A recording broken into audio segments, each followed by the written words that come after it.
Hi friends, నా పేరు రవితేజ. నా ఛానల్ పేరు క్రియేటివ్ క్లస్టర్స్. తెలంగాణలో 700 సంవత్సరాల నుంచి కంటిన్యూస్గా వెలుగుతున్న ఒక అఖండ జ్యోతి ఉంది.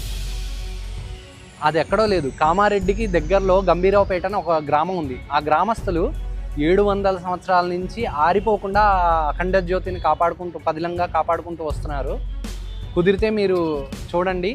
అండ్ ఈ విషయం తెలిసిన వాళ్ళు డీటెయిల్స్ షేర్ చేయాలనుకుంటే కామెంట్ చేయండి. అండ్ ఒకవేళ మీరు విజిట్ చేసి ఉంటే కనుక కామెంట్ బాక్స్లో మీ ఎక్స్పీరియన్స్ని షేర్ చేసుకోండి. అండ్ ఇలాంటి ఇంట్రెస్టింగ్ కాంటెంట్ మీకు కావాలి అని అనుకుంటే నా ఛానల్ని సబ్స్క్రైబ్ చేసుకోండి. అందరూ చూసి వెళ్ళిపోతున్నారు, ఎవరు సబ్స్క్రైబ్ చేసుకోవట్లేదు. దయచేసి సబ్స్క్రైబ్ చేసుకోండి. నెక్స్ట్ నా టార్గెట్ 10,000 సబ్స్క్రైబర్స్. ఇలాంటి చాలా ఇంట్రెస్టింగ్ లాంగ్ ఫామ్ వీడియోస్ కూడా ఉన్నాయి నా ఛానల్లో. మీకు నచ్చితే కనుక please do like, share and subscribe. Thank you. Bye.